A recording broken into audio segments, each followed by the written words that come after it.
जब मासूम आंखों में खौफ नजर आने लगे तो समझो कुछ गलत है। हम बात कर रहे हैं एक चौथी क्लास की मासूम बच्ची अमायरा के बारे में, जिसने अपने क्लासमेट्स के द्वारा बुली किए जाने पर आत्महत्या जैसा सख्त कदम उठाया। ऐसा नहीं है कि उसने ये फैसला अचानक से लिया। वो अपने टीचर से बुली की लगातार शिकायत करती रही और अपने क्लासमेट्स के द्वारा प्रताड़ना को भी झेलती रही। जब उसकी बात सुनी नहीं गई तब उसने एक चुप्पी साध ली और हमेशा के लिए खामोश हो गई। एक ऐसा ही मामला बैंगलोर के 8वीं की एक छात्रा मधुश्री का आता है, जहां वो अपने टीचर के द्वारा प्रताड़ित की जाती है। उसकी शिकायत हेडमास्टर से करती है। कोई मदद नहीं मिलने पर अपनी जिंदगी खत्म करने का फैसला लेती है। आखिर छोटे छोटे मासूम बच्चे इतने बड़े फैसले लेने ही क्यों लगे हैं? प्राइवेट स्कूल में बच्चों की सुरक्षा क्यों नदारद है? प्राइवेट टीचर्स के क्वालिफिकेशंस और उनकी ट्रेनिंग पर क्यों सवाल उठ रहे हैं? आज इसी पर विस्तार से बात होगी। मेरा नाम है करुणेश, आप देख रहे हैं दी बजर बट्टू शो। नवंबर 1, 2025 को चौथी क्लास की अमायरा अपने क्लास में सभी बच्चों के साथ हर रोज की तरह क्लास अटेंड कर रही थी। सभी बच्चे पहले डांस की प्रैक्टिस करके आते हैं। इसके बाद कुछ बच्चे डिजिटल स्लेट पर कुछ लिखकर अमायरा को चिढ़ाने लगते हैं। अमायरा उन्हें ऐसा करने से रोकती है। थक कर वो टीचर से शिकायत करती है। टीचर उसी को डांट कर अपनी सीट पर बैठने को कह देती है। ज्यादातर बच्चे फिर से अमायरा का मजाक उड़ाना शुरू कर देते हैं। अमायरा टीचर से बार बार शिकायत करती है।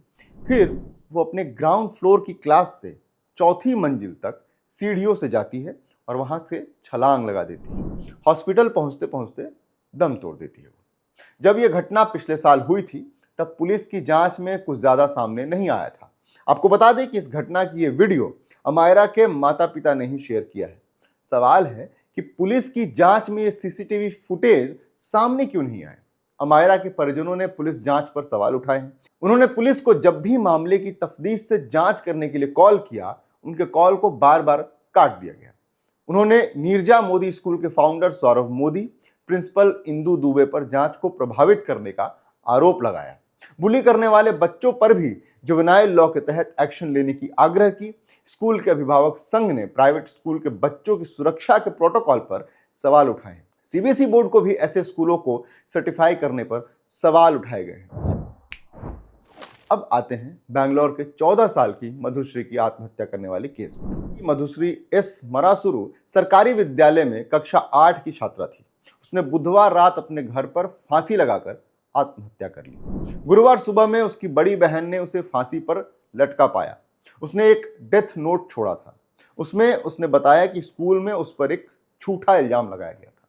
वो उस अपमान को सह नहीं पा रही थी। जांच में यह सामने आया कि स्कूल की गेस्ट फैकल्टी कविता और रसोइया कमलम्मा ने उसके साथ गलत बर्ताव किया था। मधुश्री ने इसकी शिकायत हेडमास्टर से लिखित में की थी।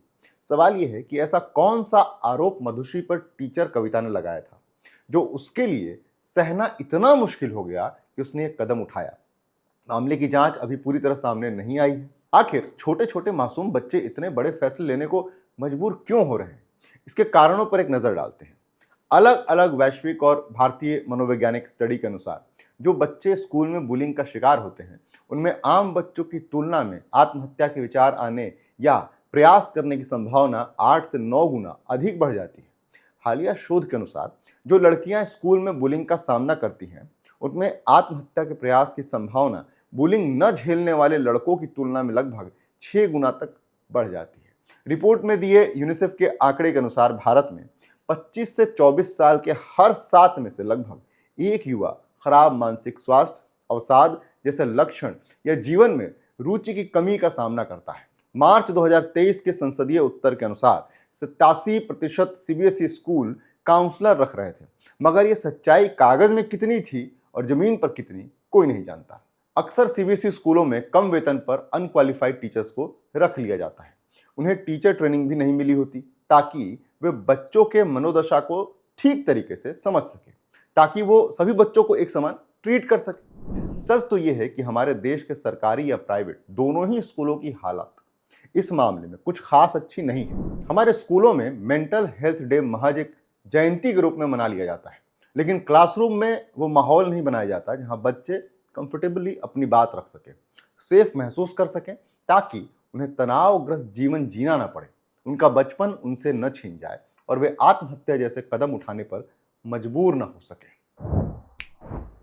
अब चलते हैं दूसरी खबर की तरफ। इजराइल के प्रधानमंत्री बेंजामिन नेतन्याहू ने कहा है कि इजराइल किसी भी हाल में ईरान को परमाणु हथियार हासिल करने नहीं देगा। उन्होंने कहा कि ईरान के खिलाफ जंग अभी खत्म नहीं हुई है और जरूरत पड़ने पर फिर हमले हो सकते हैं। इजरायली वायुसेना के एक समारोह में नेतन्याहू ने कहा कि अगर हमने कार्रवाई नहीं की होती तो ईरान अब तक परमाणु हथियार बना चुका होता। साथ ही इजरायली मीडिया में दावा किया गया है कि इजराइल ईरान पर फिर हमले करने के लिए तैयार है, लेकिन अंतिम मंजूरी का इंतजार कर रहा है। दूसरी ओर ईरान के नए सुप्रीम लीडर मुस्तफा खामनेई शनिवार को पहली बार सार्वजनिक रूप से नजर आ सकते हैं। ईरान की तस्नीम न्यूज एजेंसी के मुताबिक वे कोम शहर के हजरत मासूमेह दरगाह में अपने पिता और पूर्व सुप्रीम लीडर अली खामनेई की शोक सभा की अगुवाई करेंगे।